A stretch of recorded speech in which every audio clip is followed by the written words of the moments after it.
Olá você que nos acompanha, esse é o seu jornal antijurídico especial Ministério da Saúde Adverte, para falar sobre abolicionismo penal, justiça militar, o ministro Fux assumindo em breve a presidência do STF-se, o que o episódio do desembargador Eduardo Siqueira ilustra sobre o judiciário.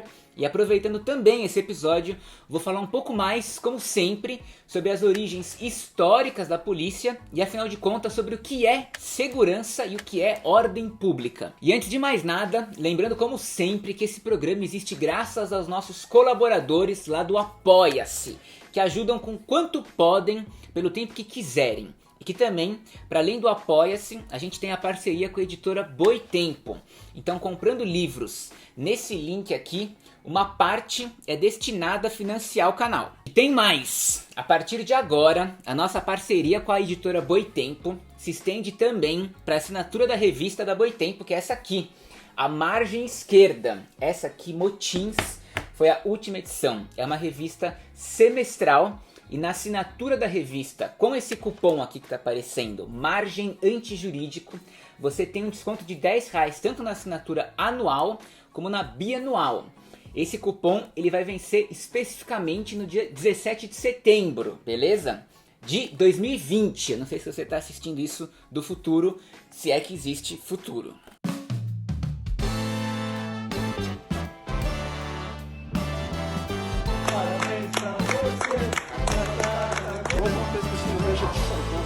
E que matou porque as pessoas foram entubadas em respiradores chineses. Esse país é verde e amarelo! Antes de mais nada, acho muito massa a gente contextualizar esse momento histórico que a gente está vivendo. Se não bastasse essa pandemia mundial de coronavírus, a gente está tendo um levante internacional do movimento Black Lives Matter, muito em decorrência do assassinato de George Floyd lá nos Estados Unidos. De lá pra cá, sobretudo nos States, conceitos como abolição da polícia e abolicionismo penal saíram do campo da esquerda radical e se tornaram centro do debate em diversas mídias hegemônicas deles.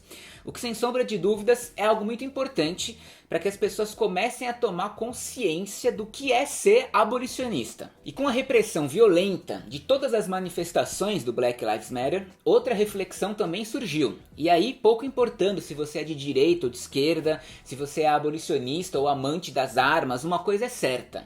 A polícia, ela não é uma instituição politicamente neutra.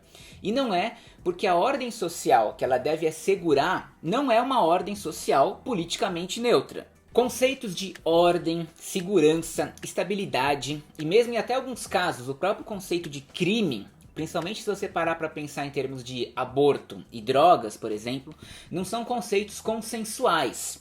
São todos conceitos tendenciosos e com definições estabelecidas pelas elites políticas e econômicas. Mas voltando à contextualização. No Brasil a gente viu a repercussão desses protestos com o assassinato de João Pedro, lá no Rio de Janeiro, dentro de casa, com mais de 70 tiros. Isso aconteceu, na verdade, alguns dias antes de George Floyd, mas de certa forma serviu para o nosso estopim. A nossa mídia aqui mostrou até que amplamente esses protestos, associando tudo ao racismo, à violência policial e às manifestações dos Estados Unidos. Só que tanto lá como aqui, a crítica que a mídia permite mostrar vai só até certo ponto, parando no fato de que as demandas pelo fim da violência policial, elas estão ligadas com as demandas pelo fim da própria polícia, pelo fim do complexo industrial prisional e pelo fim do complexo industrial militar. Todas essas demandas, é claro, associadas ao abolicionismo penal. E mais importante, que todas essas mudanças só ocorrem através de uma revolução. Qualquer coisa abaixo de uma revolução, nesse sentido, vai ser apenas uma reforma superficial e cosmética, que vai deixar intacto um sistema imperialista, racista e assassino.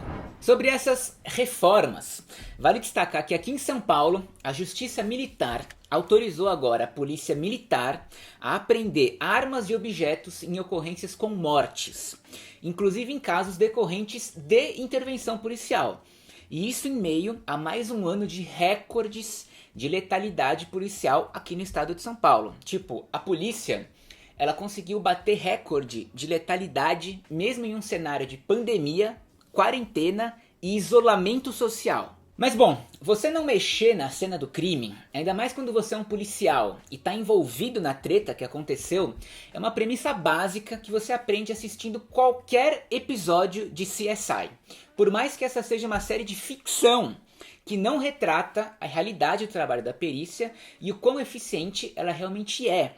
Mas, porém, no entanto, todavia, essa série ela é capaz de ensinar um princípio básico pra gente, de qualquer investigação, que é: não mexa na cena do crime.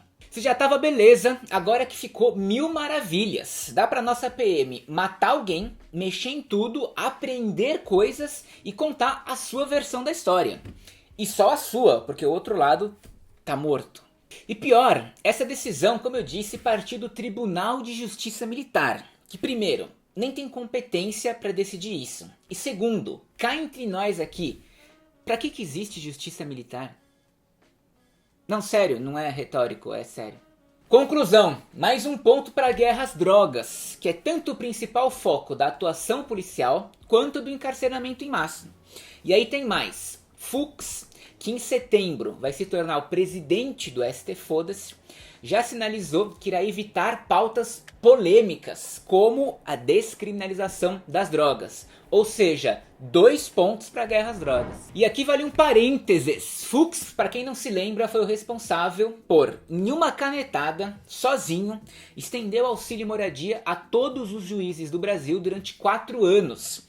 E isso foi no meio de uma puta crise econômica, política e orçamentária. Ele só voltou atrás da própria decisão quando ele e o Dias Toffoli negociaram com o governo golpista do Temer a substituição do auxílio moradia por nada mais, nada menos que um aumento de salário para todos os juízes. Foi ele também que pressionou advogados, desembargadores e políticos para que a sua filha, a então advogada Mariana Fux, fosse nomeada pelo 5º Constitucional ao cargo de desembargadora do Tribunal de Justiça do Rio de Janeiro. A mais jovem desembargadora a ser nomeada da história desse tribunal. E para isso, ela passou por uma sabatina que também foi a mais rápida da história. Durou exatos 2 minutos e teve como pergunta um assunto super polêmico, espinhudo, cabeludo, jurídico e filosófico, que foi... A pergunta era a seguinte: a construção dos banheiros dos advogados no Tribunal de Justiça é de responsabilidade do tribunal ou da OAB? Portanto, com Fux na presidência do Supremo, pode esperar aí uma gestão que vai a todo custo defender a manutenção de todos os privilégios do judiciário. E como ele mesmo já disse, vai decidir tudo de acordo com o anseio popular. O que significa dizer basicamente que esses 11 ministros são inúteis. Não que eles já não fossem, mas que agora a gente pode resolver todos os julgamentos com uma grande enquete de Facebook. Isso é claro quando não envolver os privilégios deles mesmos. Para além do Fux, acredito que outro personagem que também ilustra muito bem o que é o judiciário é o desembargador Eduardo Siqueira. Aquele lá em Santos, caminhando numa boa, sem máscara de proteção. Quer dizer, cagando e andando, tanto para a saúde dele como para de todo mundo que estava ali perto. Esse desembargador é mais um exemplo perfeito do complexo de superioridade e das egotrips que constantemente atingem os magistrados, que não se enxergam como funcionários públicos, mas como uma elite de pessoas muito superiores a eu e você porque passaram num concurso público foda. Daí chamou o policial de analfabeto, rasgou a multa, jogou no chão, tentou ligar pra não sei quem, pra fazer sei lá o que, virou as costas e vida que segue, na segurança e confiança plena de que nada vai acontecer com ele. Tanto em termos de contrair o coronavírus, como em termos de ser punido por algum crime. Não é à toa que essa sequer é a primeira vez que isso acontecia. Ele já tinha esbanjado toda a sua educação e elegância em outra ocasião, também ao ser advertido pela polícia sobre o não uso da máscara. Em sua defesa, o desembargador disse que as imagens foram editadas e tiradas de contexto de modo a fazer ele parecer um vilão e não a vítima que de fato ele realmente é. Gente, pensa só que o judiciário, sobretudo na figura do ST Foda-se, foi o responsável por chancelar desde anistia para os militares da ditadura, reforma trabalhista, terceirização sem limites, teto orçamentário e a constante escalonada do encarceramento em massa. Tipo, o que é andar sem máscara para essa galera, né? Me poupe! E sobre isso leve em conta que o Tribunal de Justiça de São Paulo, esse aí, do Eduardo Siqueira, também não gostou nem um pouco da recomendação número 62 do Conselho Nacional de Justiça. Uma recomendação que tenta até hoje mitigar os impactos do coronavírus nas prisões. Eles rejeitaram quase 90% dos habeas corpus de presos pertencentes aos grupos de risco, idosos com hipertensão, portadores de HIV e tuberculose. Sobre tudo isso e mais um pouco, eu recomendo todos os episódios aqui do canal a partir do programa Coronavírus e Sistema Penal. Chegamos ao ponto do Brasil e o sistema de justiça brasileiro serem denunciados na ONU justamente pela falta de ações para impedir a disseminação da pandemia nos presídios. E não é porque os juízes não sabem ou não têm o que fazer. Pelo contrário, eles sabem e eles têm o que fazer. A questão é que eles recusam mesmo. E pior, hoje quase metade da nossa população carcerária é de presos provisórios. Ou seja, gente que não foi julgada, que não foi condenada, que está lá abarrotada, esperando o julgamento, esperando para pegar o coronavírus. Porque o judiciário simplesmente se nega a reconhecer a gravidade da doença e desse momento histórico que a gente está vivendo. E para mostrar isso, nada melhor do que as estatísticas. No último mês, os casos de Covid-19 nos presídios cresceram em 99,3%. Mas agora, mais uma vez, já que eu citei o Eduardo Siqueira, novamente, e como anunciei no início desse programa, vou traçar um paralelo sobre esse episódio da máscara envolvendo ele, ou melhor, do não uso da máscara, com as origens históricas da polícia. Primeiro, a polícia, como eu e você, a gente conhece hoje, no sentido de ser um serviço específico, profissional, 24 horas por dia, 7 dias por semana, é produto das sociedades modernas. Obviamente não é algo que sempre existiu. O que não significa que ao longo da história não existiram grupos e funcionários do governo responsáveis por patrulhar e garantir a ordem de determinados espaços públicos. E por garantir a ordem pública ou de espaços públicos, não pense você em combater o crime. Policiar, e aqui eu estou falando especialmente de Europa e Estados Unidos, significava tudo, desde regular códigos de vestuário, reprimir movimentos trabalhistas, evitar aglomerações, controlar o consumo de álcool, lidar com questões de higiene e saúde pública, emitir licenças, alvarás, registros, realizar pesquisas de opinião pública e, claro, vigiar e manter a segregação racial, protegendo a elite branca das cidades industrializadas. E essa parte aí, envolvendo o consumo de álcool, questões de higiene, saúde pública e outros tipos de delitos, que na época a galera chamava de delitos morais, foi o que historicamente deu muita autoridade discricionária para a polícia. Prender uma pessoa por consumo de álcool em local público, por exemplo, era algo que a polícia sequer precisava provar. O testemunho no tribunal se baseava não em evidências de que a pessoa estava bebendo, ou na bebida apreendida, ou num exame de sangue com álcool, que nem existia na época, mas enfim, simplesmente se baseava na aparência da pessoa, reputação, se trabalhava ou não, onde foi presa, onde morava, enfim. A polícia tinha um poder supremo para determinar a sentença dessa pessoa. Algo que, quando o assunto é drogas, segue exatamente da mesma forma até hoje, inclusive e principalmente no Brasil, terceira maior população carcerária do mundo. Mas voltando um pouco, o lance da história da polícia, até o século XVIII, na França, na Inglaterra e na Alemanha, o termo policiar era usado no sentido de administrar a ordem pública de um território. Foi só depois do século XVIII que policiar se tornou a polícia, a instituição polícia. E de lá pra cá, o que a história já mostrou pra gente é que polícia não é sinônimo de ordem pública. Não há comprovação nenhuma de que quanto mais polícia, mais estável é uma sociedade. Na realidade, o que influencia a tal ordem pública é o padrão e a qualidade de vida das pessoas. Gastar e investir com polícia não tem necessariamente a ver com combater a criminalidade. Inclusive, lá nos States tem muitas pesquisas, muitas das quais publicadas no New York Times e no Washington Post, jornais que estão longe de serem ideologicamente alinhados com qualquer bandeira desse canal, mostrando que não tem relação nenhuma entre gastos com a polícia e taxas de criminalidade.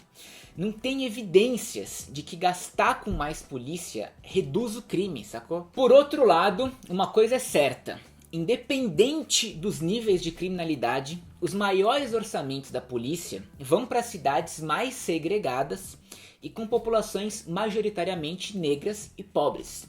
Em suma, cidades pobres gastam mais com polícia, independente das suas taxas de violência e criminalidade. E de novo a gente volta para um dos slogans principais do abolicionismo que eu tanto tenho falado nesses programas, que é defund the police, ou seja, tirar os investimentos da polícia e investir onde é realmente necessário, sobretudo nas origens da criminalidade e da violência. Mas toda essa volta para dizer, né, e olha que onda, que o que a gente viu nessa cena aí foi a polícia exercendo um papel que nada tem a ver com combater o crime. Uma função totalmente nova e totalmente extra. Garantir que as pessoas estejam usando máscara em tempos de pandemia. Daí, o tragicômico disso tudo é que eles foram cobrar isso de um desembargador. Um desembargador que só existe graças a um sistema que é protegido pela própria polícia.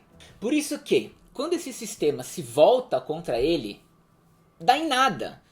Porque ele é o sistema. O que aconteceu aí foi tipo um bug na Matrix. Pedir para as pessoas usarem máscaras, convenhamos, é mais um exemplo de que o trabalho da polícia foi longe demais. Para além disso, há décadas que a polícia também se tornou a única resposta, principal resposta, para crises de saúde mental, episódios de abuso de drogas, brigas de vizinho, brigas na escola, ajudar no trânsito, lidar com moradores de rua, tudo o que você pode imaginar. Para você ter uma ideia sobre isso, estima-se lá nos Estados Unidos que os policiais passam efetivamente em torno de 4% do seu tempo lidando com crimes. Ou seja, em situações perigosas mesmo, perseguindo bandidos ou fazendo investigações.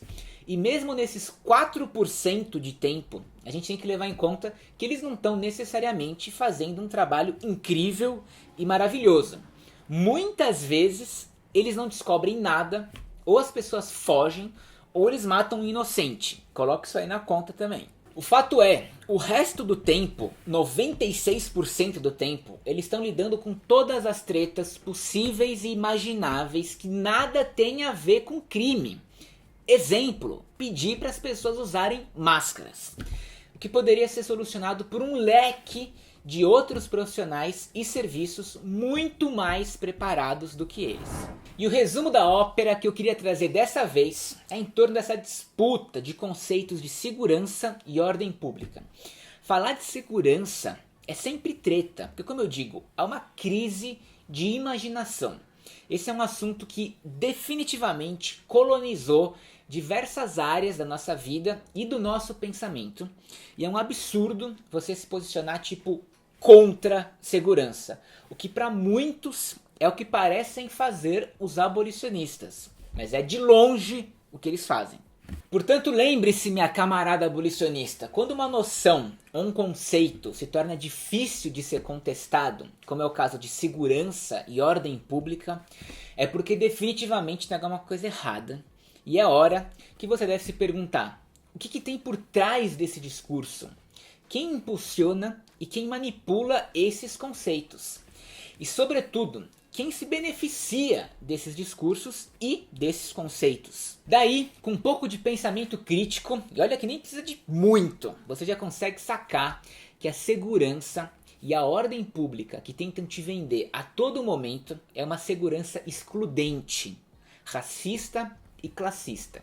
É uma segurança que despolitiza debates e mascara questões estruturais do próprio capitalismo. Portanto, tenha em mente, quando tentam te vender segurança e ordem pública na televisão, nos filmes, nos discursos políticos, na caralha que for, eles não estão falando da sua segurança. Como sempre, antes de me despedir, agradecer a todos os colaboradores do canal, Livros na Boitempo, Revista Margem Esquerda. Se inscreva, convide os seus amigos para se inscreverem, siga-nos nas nossas redes sociais. E é isso aí, valeu, falou!